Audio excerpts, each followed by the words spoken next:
your willingness to do this, and also for working with us at the Kansas Business Group on Health.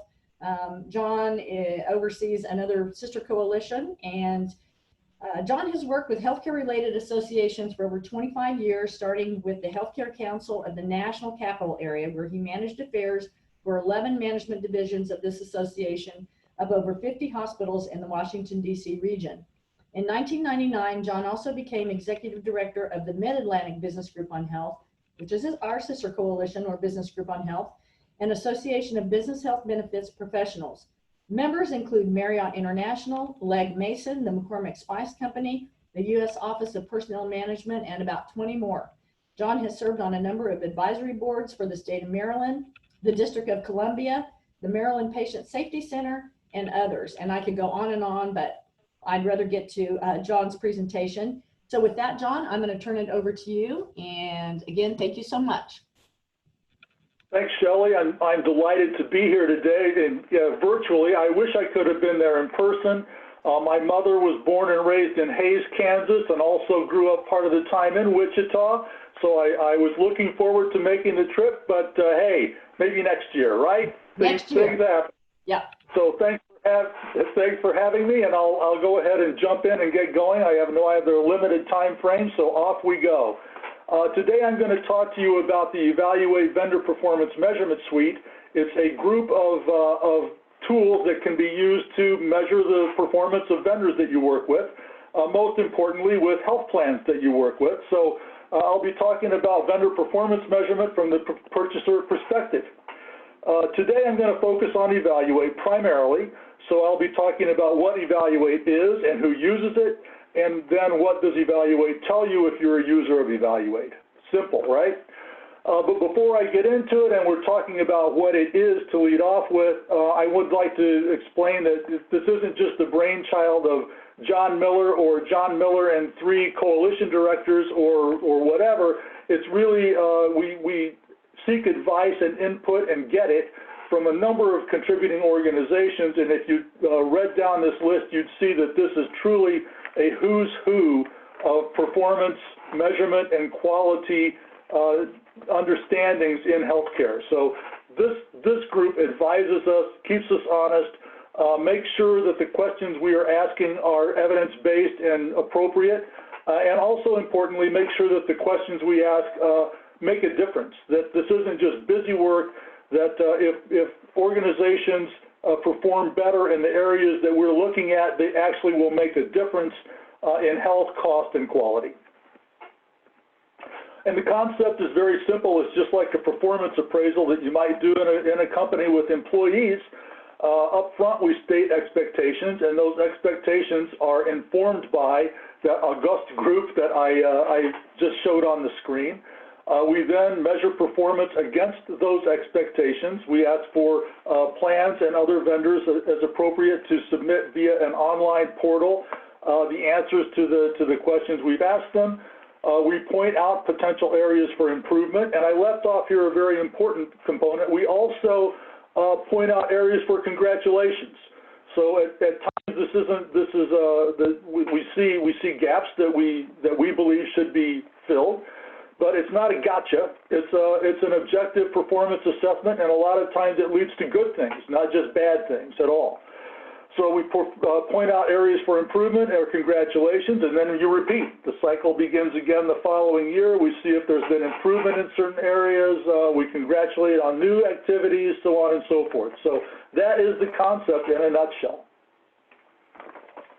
The purpose of this tool is to help purchasers objectively assess the value of their investment in whatever we happen to be looking at, but for today's purposes, primarily their contracts with health plans. It helps purchasers understand what they're buying from health plans. It provides an apples-to-apples comparison. We use third-party standardized measures, so we require that the plans use the measures that we put out, not necessarily the measures that they've been used to, which can be a challenge for plans at times. It articulates purchaser expectations on behalf of purchasers. So half of the battle is what should we be looking for in health plan performance? eValue8 provides a very good definition of what that could and should be. And then it provides an ideal benchmark based on the evidence and our experts advisors.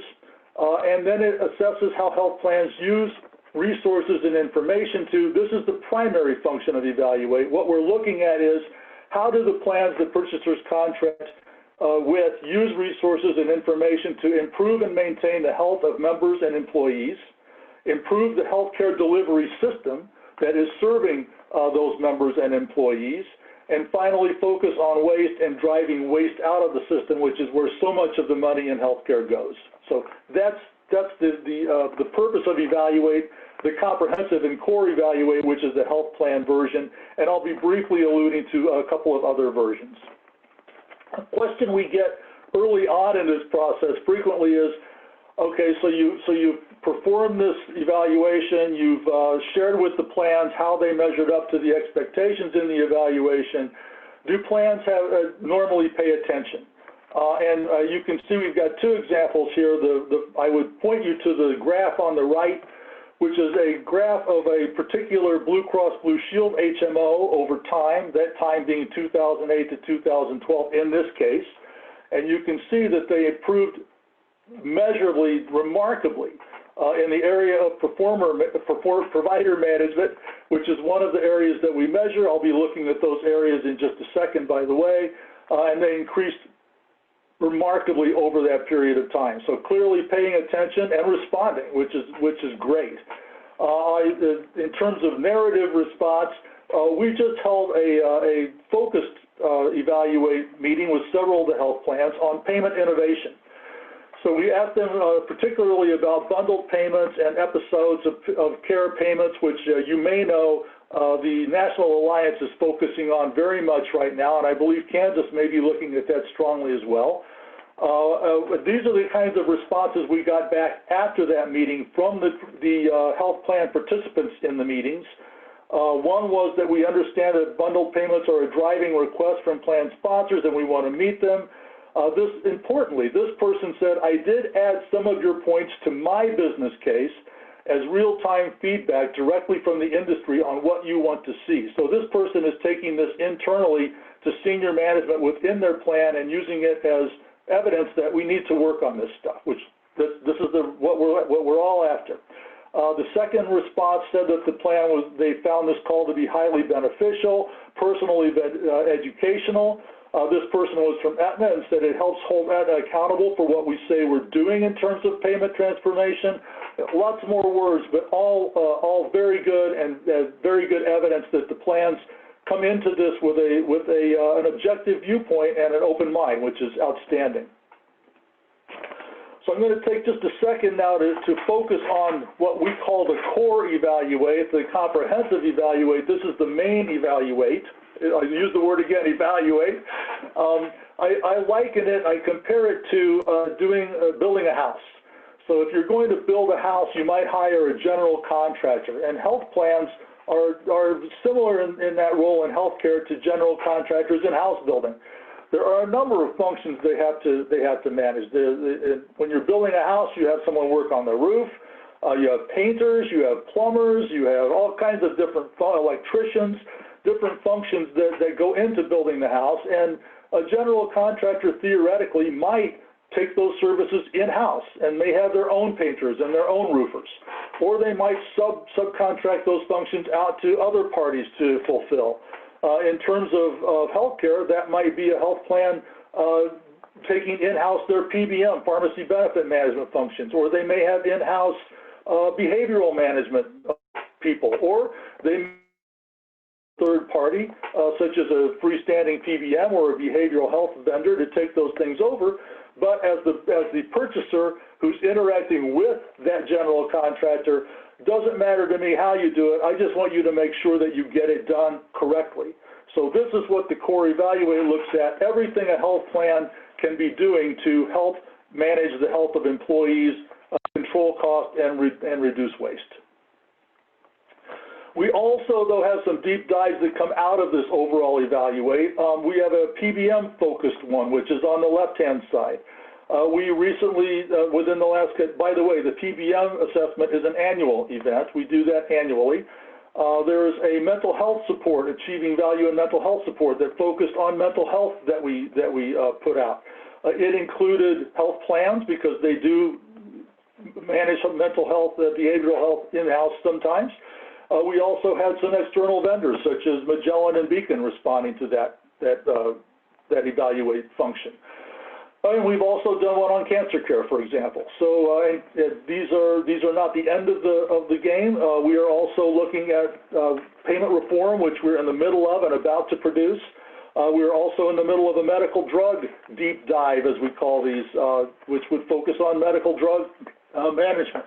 And by the way, I asked about biosimilars as my polling question because it's important, of course, that you know what biosimilars are. But going back to the PBM assessment that we did, we focused on a few important things in the PBM assessment that we asked the respondents we asked our members to focus on in their feedback with PBMs.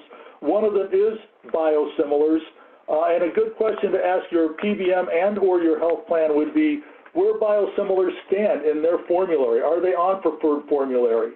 Are they promoting biosimilars? We believe that biosimilars, as I'm sure you already do too, are a path to competition in the future. And all things being similar, we would like to encourage the use of biosimilars so that they continue to be produced and increase that competition in the market. So eValue8 can take a number of forms. It can be a focused deep dive, or it can be a comprehensive eValue8, which is what we're going to be looking at today. So this is the content of the core eValue8, the comprehensive eValue8. We look at a number of different functions within a health plan. We look at a business profile function. That business profile function, then, if I were to transfer that back to my general contractor analogy, it might ask, how many houses did you build last year? So we ask, how many members do you have? How many are self-funded, and how many are fully funded? We ask, you might ask the general contractor, are you licensed and bonded? We ask health plans, what kinds of accreditations do you have? You might ask a builder, do you hire a diverse workforce? We ask that of the health plans as well. How do you manage diversity, both in your workforce and with members? So all of those things would be in the business profile component of eValue8. We have a component that focuses on provider management and measurement. So as I mentioned, one of the things that we think is an important function of health plans is what kinds of activities they are undertaking to improve the delivery system itself, healthcare providers, and this is where we look at that function. Then we have a number of areas that look at how the health plans are working with member support. So are they helping members get and stay healthy? Are they helping them be good consumers, making choices between treatment modalities and different drugs, for example? Are they helping them manage acute and episodic conditions, as opposed to are they helping them manage chronic conditions? So we ask the plans about all of those things. It's a huge component of eValue8 in our questionnaire. And then finally, we also look at pharmaceutical management, and I'll just take 1 second to look at pharmaceutical management in detail just for a second. In the past, we have used a lot of PBM functions in the pharmaceutical management component. This year, we will be focusing very much on medical drug management because that's something that's unique to the health plans. Since so many of the drugs now are being, specialty drugs in particular, are being administered in a healthcare setting, we wanted to see how they're managing medical drugs. So we'll be shifting our focus this year to that in the comprehensive eValue8. So just to take a second to look at one of those components, and I'll start to drill down a little bit so you can see how this works. In the area of provider management and measurement, we look at, in a specific area of that section, we look at measurement and contracting. So we would ask them, how do you differentiate physicians? How do you look at different areas of quality of physicians? What criteria is used for high-performing providers? Do you use credentialing standards, NCQA recognition programs, a variety of different opportunities there? And then we ask, how is information on higher-performing doctors made available to members? We want to see that members are being given an opportunity to know that there's a difference, and potentially the plans are steering them to higher performing physicians. So all of those things then would be under the area of provider management and measurement. We have a section on hospital management, a variety of sections in there, but just giving you an idea of what's under the hood in eValue8. So now we'll take a second and jump over to what the results look like. So we fielded this survey, we've received responses from the plans, we've analyzed them and put them together. What does the output look like? There are two ways to look at this. One is the high-level comparisons, which roll everything up into an easily digestible overview. And then there are plan-specific results, which are very granular and detailed, and I'll just show one quick example of that near the end. So looking at the higher overview comparisons, this is a look at a couple of years ago. Here are the plans that responded to evaluate all of them in one graph. This is the area of prevention and health promotion, helping members stay healthy. And you'll note that the quality varies significantly. There is a plan on the far left that, and remember, we're comparing how the plans meet the expectations of the eValue8 tool. There's a plan on the far left that only scored, quote unquote, a 30 in that sense. There's a plan on the far right that was over 80 in that comparison. But I think interestingly too is there are area-specific comparisons that can come out of this. The yellow bars in particular are one market. In this case, that market is Colorado. And you can see that within Colorado, there was also significant variation. So the Colorado Coalition can now look at how the plans compared nationally, as well as how they compared locally and regionally. So this is one area this is one way the results can be looked at. You can look at one market's results. This is from the Mid-Atlantic from a few years ago, in particular in the area of pharmaceutical management. You can see that there was variability, and it's not surprising. This happens frequently in staff model plans, such as Kaiser Permanente. They performed significantly better, but even within the plans that were local to the Mid-Atlantic, there was variability. And you can also, but I will also say that this is a few years old, so this is for example purposes only, not necessarily take this to the bank. This is how plans are performing. And I would also say that markets can vary, and so it's very interesting, and that's why it's important that you look at what's happening in Kansas, not necessarily what's happening nationally, and certainly not what's happening in the Mid-Atlantic as a proxy for what's happening in Kansas. They can be very different. Also, plans can look at internally at how they compare in different markets, or purchasers could. So this is a look at, in this case, at Cigna, and how Cigna a few years ago performed in, I'm looking from left to right, Colorado, Texas, California, as I said, Colorado, Tennessee, California, another Colorado plan, the PPO, and New York. And you can see that within Cigna there's variability. It allows an opportunity for Cigna, for example, to internally go to the folks in New York and ask them to work with the people in Tennessee and talk about how they achieved these results. We also like to get into some details from time to time. This is from the area of helping members get healthy. This is a national average overview. So this is correct overview. And I'm going to focus in just for a second down on the second to the bottom row. This is all under the area of helping members get healthy. One of the things that we look at in that section is obesity, which is so important to maintaining health, of course.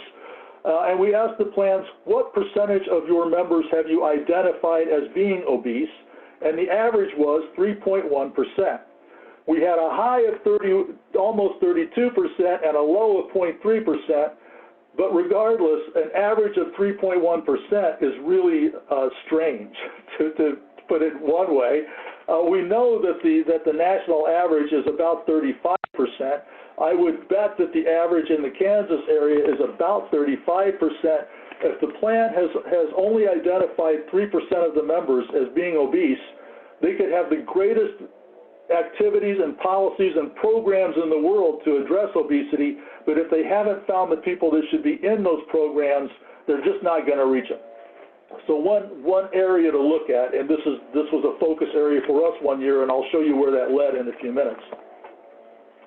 Other areas of obesity. We also did a roll-up of obesity, which included both what I just showed you, as well as what kinds of support mechanisms the plans have, the quality of their obesity support programs, which weight management programs within the plans can be very good.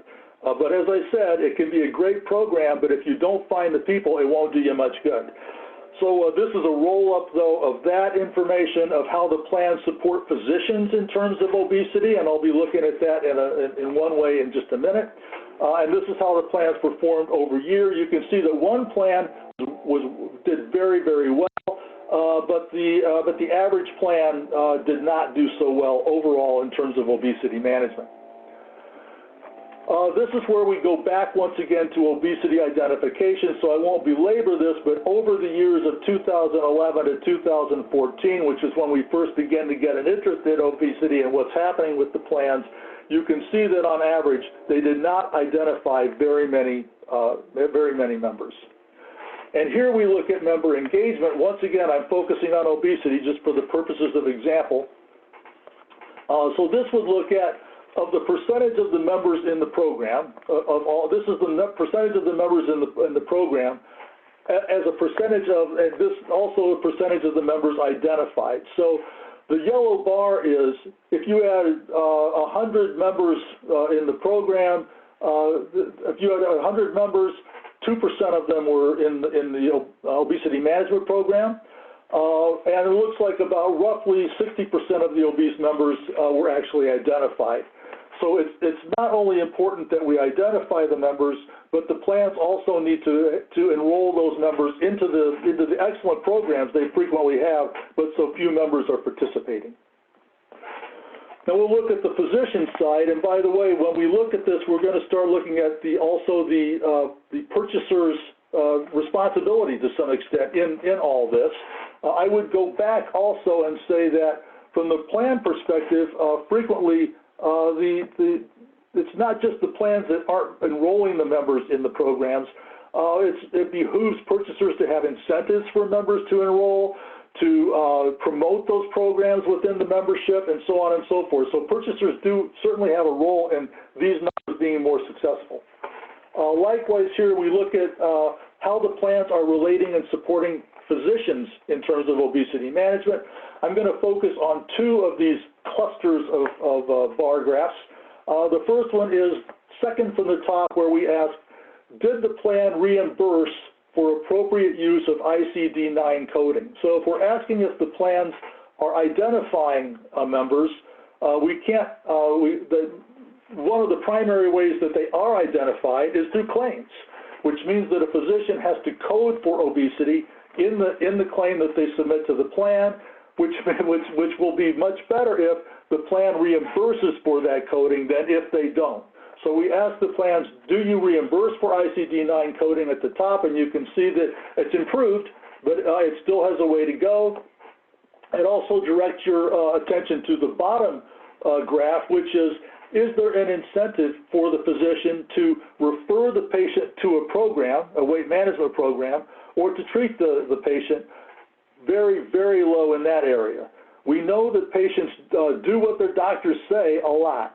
They're much more likely to enroll in a weight management program if the physician recommends that they do enroll in that program.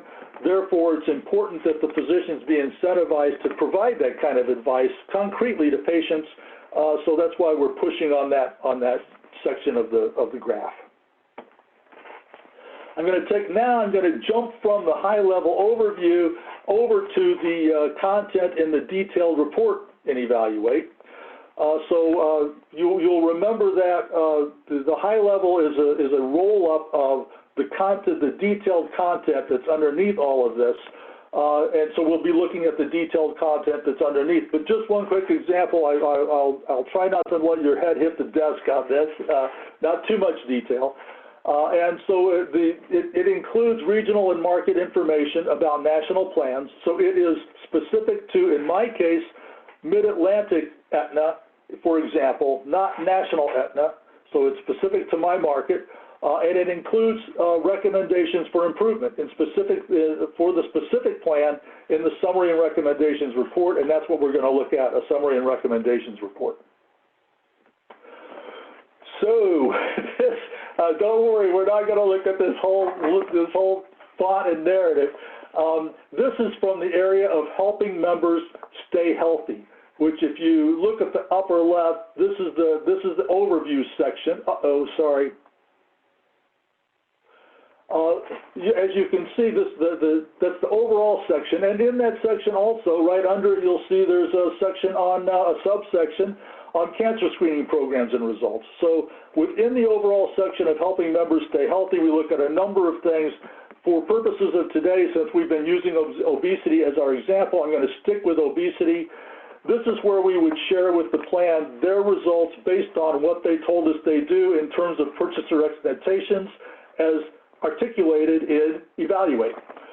So I've highlighted here that in this case, one of the things that the plan would see is that only 2.5% of their membership were identified as obese. This is in keeping with what you saw in the overall charts before. And of that total, 18.9% participated in its weight management programs, a very small number. So I won't do the math entirely, but if 2.5% of the membership was identified as obese, and 20% of that 2.5% participated in the weight management program, you're looking at a very small number of people participating. So you could have the greatest program in the world, but if folks aren't enrolled in the program, it just doesn't do you much good. So this is the kind of feedback that we would be giving the plan in their response. And as you can see, we also include recommendations. As you would expect, we say that a more robust obesity management program would include regional identification and tracking and greater member engagement. So in order to improve their score, this is what the plan should do, and I think we'd be hard-pressed to find anyone out there who would say, now it's a bad idea for plans to identify more members and enroll them in the excellent programs they have.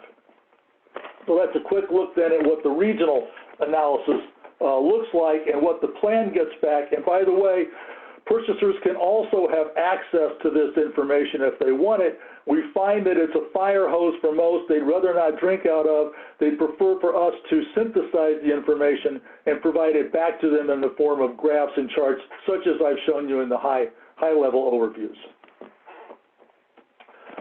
So how purchasers use eValue8? Well, it can be used as a diagnostic for collective community action. I can show you some examples of that. So for example, in the area of obesity, we would find in the Mid-Atlantic, you might find it elsewhere, that none of the plans are doing particularly well in that section. This could be a community collaborative activity that the plans could jointly engage in. More parties working together will influence the physician community more, so on and so forth. It reduces the clutter and improves the bandwidth, so that's one way. It can be used as a foundation for value-based purchasing. Purchasers might use this as the basis for programs that they want to put together or plan selection, theoretically. It could also be used to hold health plans and other vendors, because we've seen that it can be used with behavioral health vendors, PBMs or others, accountable, and support health plan performance improvement. eValue8 supports continuous quality improvement. It reports strengths and opportunities, and it can serve as a catalyst for performance improvement. And it supports the efforts of national carriers to reduce service variability across markets, as we've seen when I showed you that specific Cigna area where they had internal variability between Tennessee and New York, as an example. So lots of uses for eValue8, but for the purchaser perspective, it can be used to select a plan theoretically, to look at value in a plan, and to hold the plan accountable over time, not necessarily to change plans, because we know that's painful, but rather to hold the plan accountable for improvement. Physicians can use eValue8. I won't spend much time on this. I only put this in because I know you folks have an association with the physician group there in Kansas. but it can also be useful for them to know how to tailor what they're doing when they know what the plan's expectations are going to be based on purchaser expectations. So it can be market intelligence for them as well. So how have purchasers and coalitions used eValue8? Well, we've used it as a basis for discussion for performance improvement, as I just suggested, to assess the value of the contract and an accountability tool. If you have an overall RFP that includes other elements that are advised by your consultants, it can be embedded and can be a quality score in that RFP. Some purchasers have actually used it in their online plan chooser tool. So employees could be weighted and incented to go to higher performing plans if you offer more than one. And it can drive community collaboration in areas of interest, and I'm going to show some examples of that. So let's jump to that collaborative power for community quality improvement. In the Mid-Atlantic, we are one of the National Alliance Mental Health Reset regions. I believe that you folks might be as well, perhaps. I think maybe you are. As one of those regions, we have used eValue8 findings from the mental health assessment that I referred to earlier to help focus our activities in that area. So in creating this community quality improvement activity, we have invited a variety of partners, not just the plans, although they are a part of it, but it's being co-driven by the Mental Health Association of Maryland, the state government primary care program. As you can see, 5 of the plans that are most prevalent in Maryland are participating. Our provider groups are participating, Johns Hopkins, University of Maryland Medical System, MedStar in our area is a huge provider group, so on and so forth. Measurement groups are participating, NCQA, URAC, the Maryland Insurance Commission, so we have a broad group of community stakeholders participating in our mental health initiative, which in fact was driven by eValue8. So it started with eValue8 and it went from there.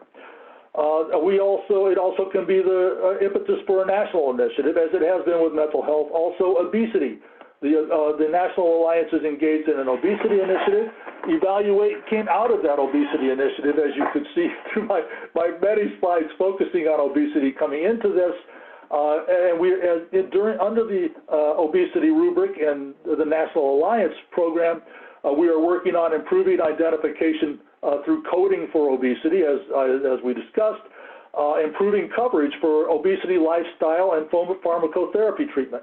If we're going to treat obesity as a disease, which we should, as it is the underlying disease that causes and contributes to so many others, we should be treating it as a disease as we would diabetes or hypertension. That means covering lifestyle and pharmacotherapy treatments when appropriate. And finally, reducing the stigma in the worksite and provider settings around obesity. Surprisingly, so many providers are also laboring under a delusion, a bit of apprehension that obesity should not be treated as a disease, but rather is just a weakness that someone needs to deal with, and we need to drive that out of the provider setting. So speaking of which, this is a manifestation of that obesity initiative. This is what it looks like at the National Alliance. If you went to their webpage, you would see this. There are a variety of action briefs around it. We are bringing health plans together to address it. We have measurements around it, and although it's somewhat on hiatus right now, as you can imagine, given the current healthcare environment, world environment, nonetheless, it's on the webpage and it hasn't gone away. So this can also be eValue8 can be the impetus for national programs, regional programs, and it can foster collaboration. So to summarize then, what gets measured gets improved. Everybody knows that. And eValue8 offers purchasers to use an evidence-based health plan performance measurement tool. Because of its cutting-edge nature, eValue8 can inform those purchaser expectations. When we share eValue8 findings with purchasers, frequently we find them saying, wow, I never knew I should have asked for that. Plans do that? That's news to me. I've got to talk to my rep. We find that health plans do respond to the expectations of their customers, and it's worthwhile to share those expectations with the health plans. They want to know what your expectations are. It reduces the bandwidth, so they're not hearing 5 different messages from 5 different purchasers, and so it's a service to them as well. And eValue8 can impact the purchaser and the community both the purchasers' cost and quality and the community's cost and quality, because what health plans do impacts the community as well. So having said all that, I think there's a lot of time for questions, but I'll shut up there. And Shelley, thanks for letting me talk on for so long, and I invite questions, please. Well, and thank you, John. You are a fast talker, kind of like me, so we do have plenty of time. I think right now I'm only seeing a couple of questions from the same person, and so I have some questions as well, but audience, please submit your questions and we will make sure that we get those answered. The first question is, does this only include data from larger carriers? So not at all. No, okay. Not at all. Regional plans, Geisingers participate, Blue Cross plans participate, any number of plans can participate, and that also holds true with the deep dives. The deep dives don't need to be limited to a large national vendor. You could invite anyone to participate in the deep dive, so not at all. Thanks. Mm-hmm. And then the follow-up question was, I assume all their data is claims-based. Yes or no? That's correct to some extent. Yes and no. Well, there's claims-based data, yes. For example, we do get HEDIS results, and they are incorporated into eValue8. But we also would ask about NCQA accreditation, which is not claims-based really whatsoever.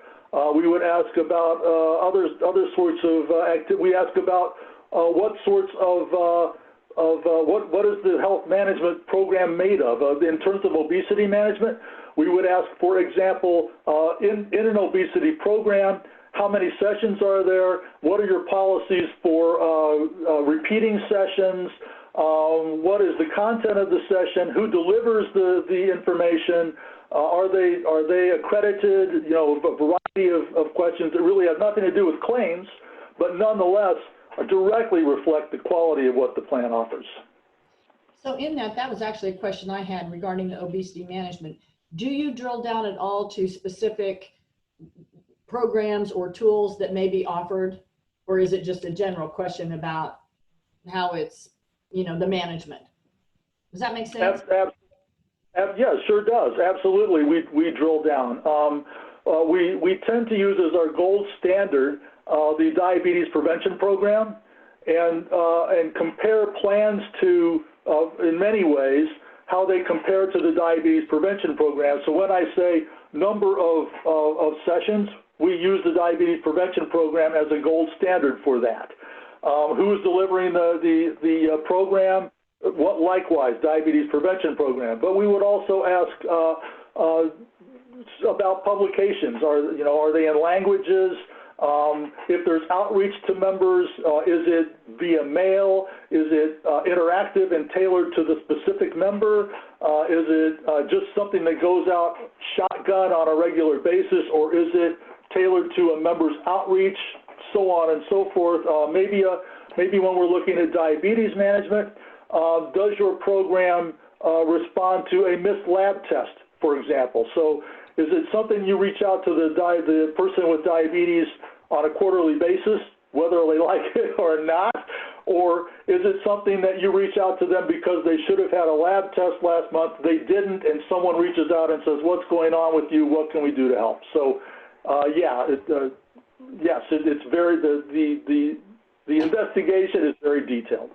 Okay, great. So a few logistical questions. What is the process for health plans to participate in eValue8 if they choose to do so? Which I have maybe a question about, you know, how you get them to do that. But what is the process for them to participate? First of all, usually the local coalition invites the plans to participate. The plan responds and says, yes, I want to do that.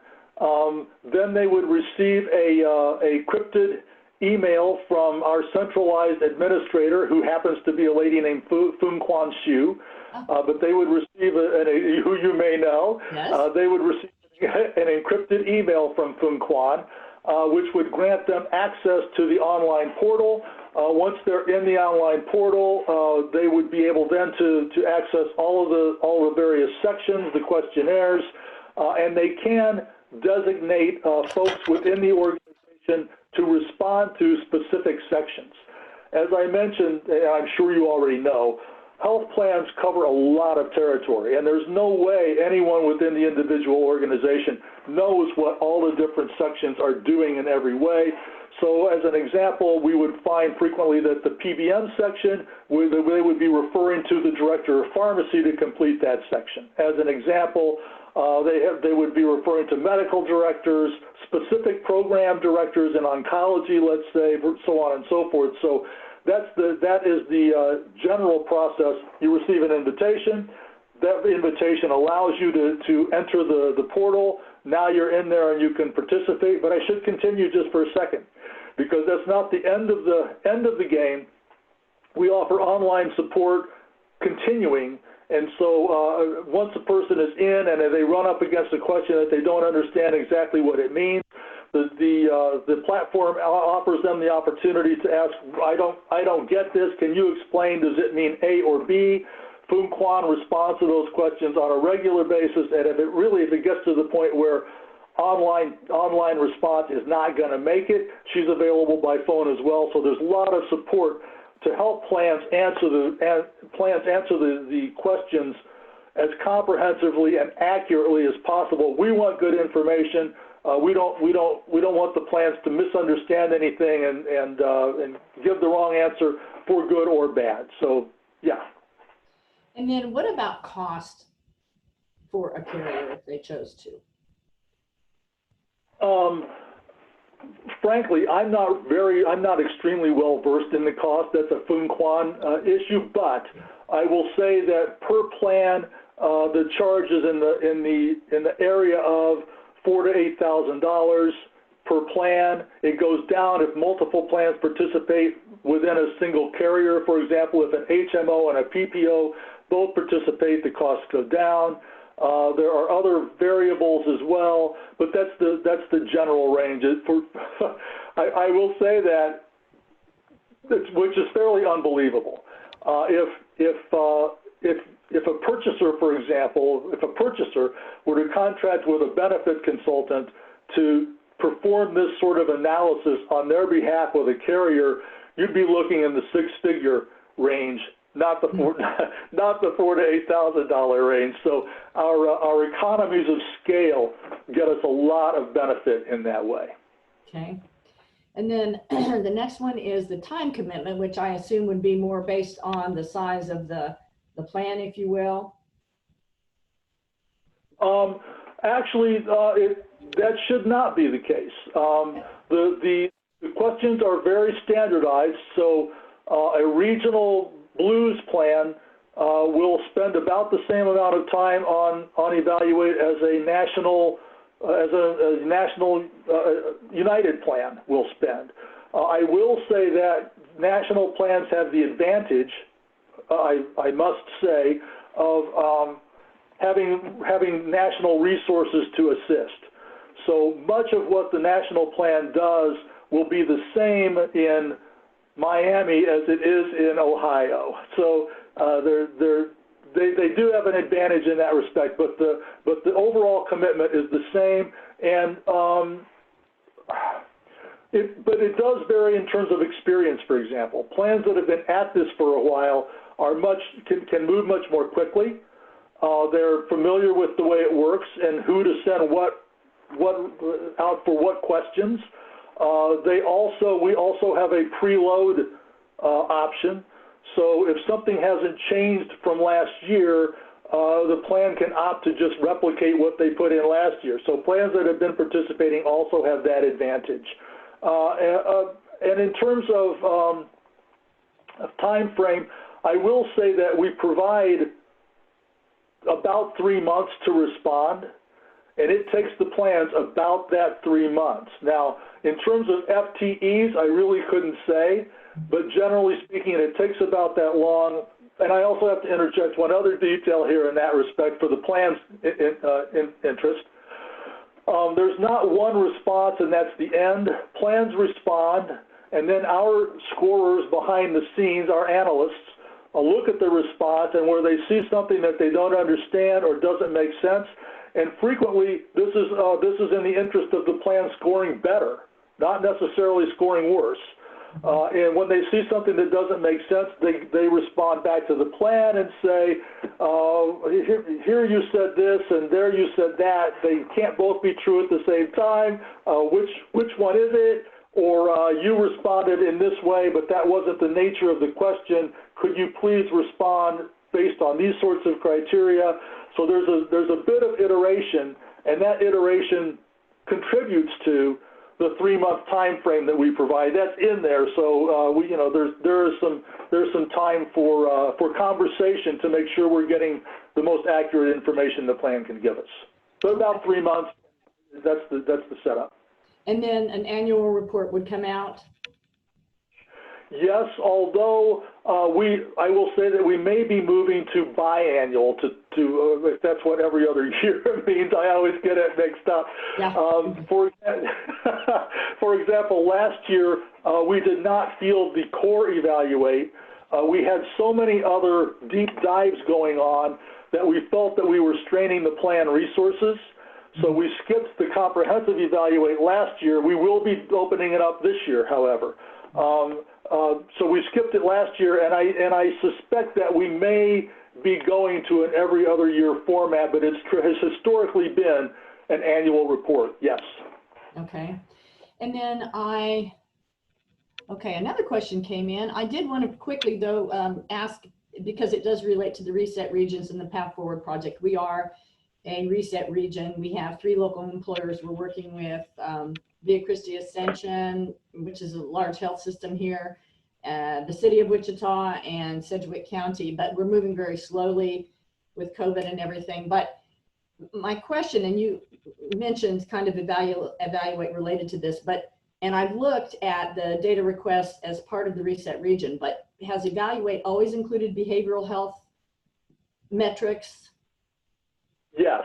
Okay. eValue8 has always included behavioral health.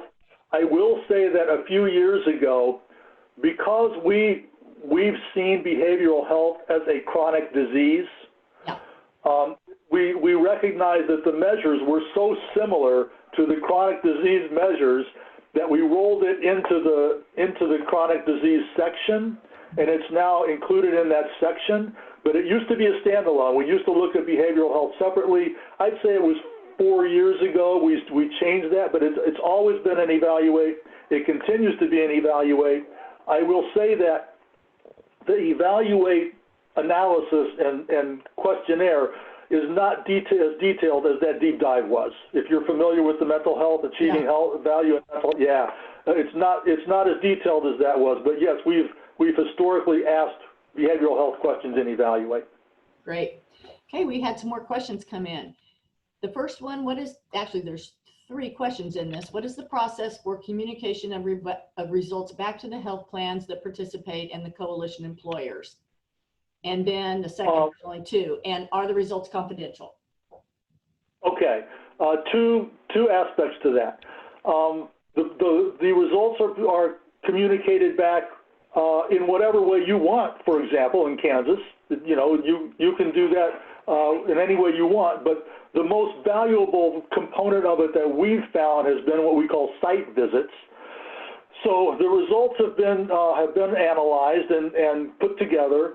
We create charts for each of the sections that I showed you, members getting healthy, staying healthy, provider measurement. So we create charts for each of those sections. We bring together the purchasers and the plans separately. So we would meet with Aetna, then on another day with United Healthcare, then on another day with Blue Cross, so on and so forth. And we go over the results of those charts and share with them what the successes were that were identified that created that place in the chart, and what the opportunities for improvement were that were in that chart. And in the room will be, for example, the plan medical director, pharmacy director, director of behavioral health, quality improvement, network manager frequently, because they all have a stake in this. And so we would go over the results. It's usually a very collegial and interesting conversation, because we will hear from the plans sometimes, well, we're not working on that this year. We're working on this year. So that's why you'll see the performance be where it is. So you know, it's an interesting discussion, very beneficial for the plans, beneficial for the purchasers, and sometimes in that conversation will be revealed that the reason that the score is quote unquote low is for something to do with the purchasers, that they're not covering this aspect of healthcare, or they're not promoting it to their employees, or you know, whatever. So it's a give and take kind of conversation. And as I said, sometimes it's pointing out shortcomings, and sometimes it's congratulating. So it can take both forms. Did I cover both sides of the question when I said that? I think so. Janet, you can tell me if that didn't, the results confidential. I mean, yeah, you're meeting with them individually. So yeah, I think that does. And I would just say, I appreciate that it's not a gotcha kind of situation. It sounds like you're really working to help with improvement, quality improvement. So I think that's great. Okay, we have about 4 minutes left. We have one more question, and we'll see where we end up after you answer this one. This says, would this even apply for those of us advisors who design and create our own customized self-funded plans with independent TPAs, stop-loss carriers, and cost containment vendors? To be brutally honest, I don't really have much interest in evaluations of fully insured carriers. I would say that, well, two answers to that, I suppose. One is fully insured and self-insured, for example, does not matter much. Okay. That's a slightly different subject. Most of my purchasers are self-insured, but they're still very interested in what the plans are doing in a variety of areas. These activities still impact what their own bill is going to be at the end of the year. Whether the plan is working to improve provider performance in diabetes management, for example, matters to everyone, not just fully insured customers. So self-insured is still very important. However, if we're talking about a sort of a home-brewed plan, I would say that you might want to participate as a home-brewed plan. It could give you really good benchmarks on how your plan is performing compared to the off-the-shelf plans. So it could be, you know, you may think that, for example, your home-brewed plan is great, but eValue8 may reveal that there are areas that the off-the-shelf plan is doing better, and you might want to use that information to focus your attention on where you could beef things up. So it could be useful to a homemade plan too. Okay, great.